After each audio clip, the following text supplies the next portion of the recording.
Assalamualaikum warahmatullahi wabarakatuh.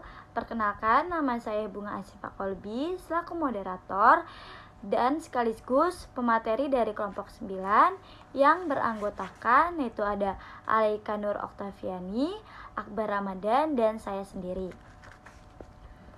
Kami dari kelompok 9 akan mempresentasikan materi mengenai yang pertama yaitu ada perbedaan kebudayaan Indonesia pada tahun 1935 sampai 1935.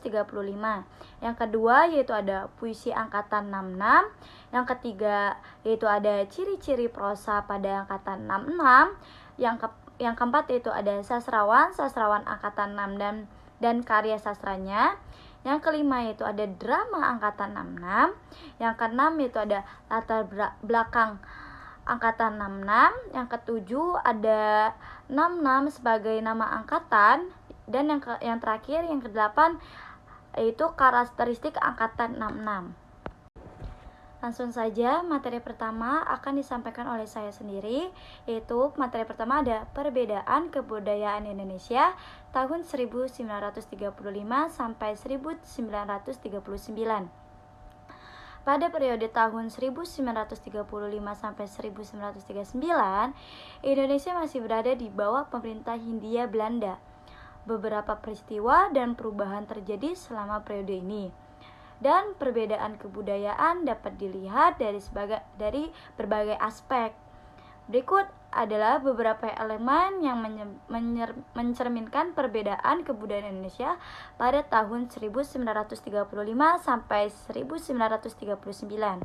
Puisi Angkatan 66. Puisi Angkatan 66 merujuk pada gerakan sastra dan kebudayaan yang aktif pada tahun 1966. Di Indonesia, gerakan ini melibatkan sekelompok sastrawan, penyair, dan kebudayaan yang memiliki pandangan kritis terhadap situasi politik dan sosial saat itu. Periode ini ditandai oleh peristiwa politik penting yaitu penggulingan Presiden Soekarno dan naiknya Soeharto sebagai presiden baru dalam peristiwa yang dikenal sebagai Gerakan 30 September atau G30S atau sering disebut sebagai Operasi Militer 1 Oktober atau OM 1 Oktober di Indonesia. Puisi Angkatan 66 mencerminkan semangat perubahan keprihatinan terhadap kondisi sosial politik yang berkembangan pada masa itu.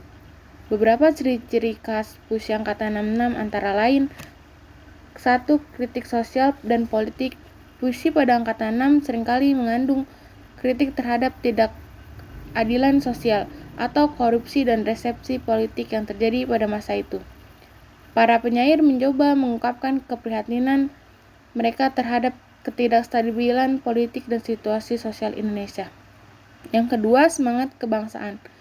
Puisi Angkatan 66 juga mencerminkan semangat kebangsaan dan semangat nasionalisme.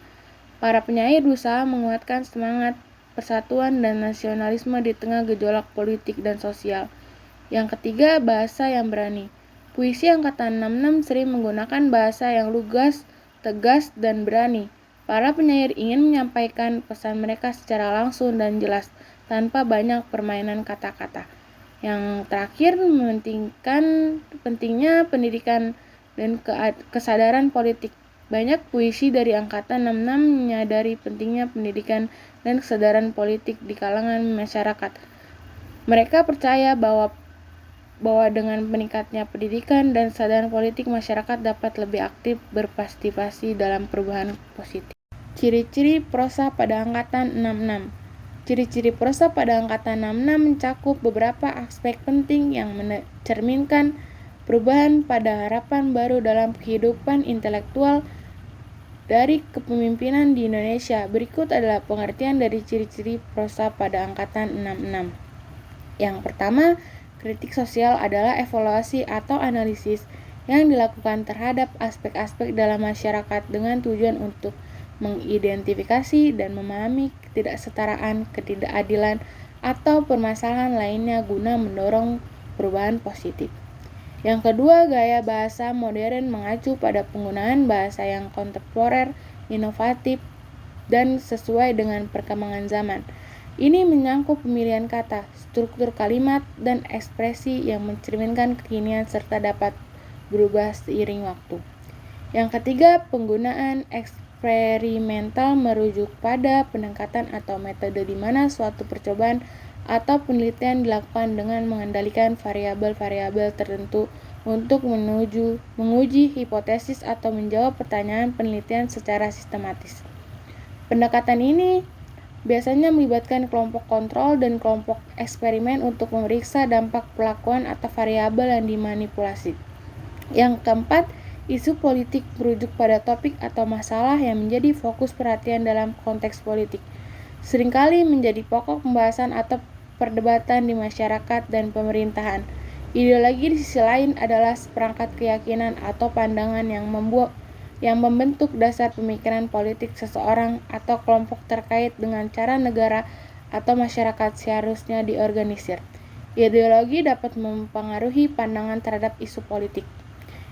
Yang terakhir, keterbentukan seksual mengacu pada sikap dan pandangan yang terbuka terhadap topik-topik terkait seksualitas, termasuk komunikasi terbuka, pemahaman, dan penerimaan terhadap berbagai orientasi seksual, identitas gender, serta ekspresi seksual yang sesuai dengan pilihan individu. Keterbukaan seksual mendorong penghormatan terhadap keberagaman seksual dan menciptakan lingkungan di mana orang merasa nyaman untuk berbicara dan menjelajahi aspek-aspek seksualitas secara sehat dan tanpa diskriminasi. Materi selanjutnya akan saya sampaikan. Sebelumnya, perkenalkan, nama saya Akbar Ramadan. Ini akan memaparkan materi sastrawan angkatan 66 dan karya sastra. Sastrawan angkatan 66 yang pertama yaitu Buraswanto. Belajar menulis cerpen secara intens bersama Yasin. Buraswanto terkenal sebagai cerpenis yang berkarakteristik. Ia kerap mengangkat cerita-cerita yang berkaitan dengan kehidupan buruh industri yang pada masa itu sangatlah baru. Ia digolongkan juga sebagai sastrawan angkatan 66 karena narasinya yang secara produktif mengangkat isu-isu buruh. Cerpennya juga paling dikenal adalah Mereka Akan Bangkit, yang terdiri dari sedikitnya yaitu 9 cerpen. Yang kedua yaitu Umar Khayyam. Umar Khayyam adalah sastrawan Indonesia yang tergolong angkatan 66. Ia juga seorang cerpenis yang sangat realis dan terampil. Ia juga seorang guru besar dari Fakultas Sastra Universitas Gadjah Mada. Umar Khayyam lahir di Ngawi pada tanggal 30 April 1932. Ia juga seorang aktor yang pernah bermain dalam film tentang pembunuhan para jenderal dan komunis PKI. Lalu materi selanjutnya yaitu drama angkatan 66. Pada periode mutakhir, peran Tim dan DKJ menjadi sangat menonjol. Terjadi pembaruan dalam struktur drama. Pada umumnya tidak memiliki cerita, antiplot, non-linear, tokoh-tokohnya tidak jelas identitasnya, dan bersifat non-tematis. Penulis-penulis drama yang terkenal antara lain yaitu Rendra Arifin, Putu Wijaya, Rianti Arno. Dari yang terakhir yaitu latar belakang angkatan 66. Munculnya nama angkatan 66 yaitu dicetus oleh Yasin dalam majalah Horizon nomor 2 tahun 1966. Pada tulisan tersebut dikatakan bahwa angkatan 66 lahir dilandasi dengan peristiwa yang terjadi tahun 1966. Saat itu terdapat segerombol mahasiswa sedang melakukan aksi penggulingan rezim Soekarno yang dianggap menyeleweng. Berawal dari situ, Yasin kemudian ingin menunjukkan bahwa sastrawan sosial politik bahwa sastrawan telah memberikan perhatian mereka terhadap masalah sosial politik. Jasin juga turut melibatkan beberapa nama sastrawan yang sebagian besar terlibat aktif dalam pergolakan politik yang terjadi pada tahun 1960-an. Terima kasih. Selanjutnya saya serahkan kembali kepada moderator.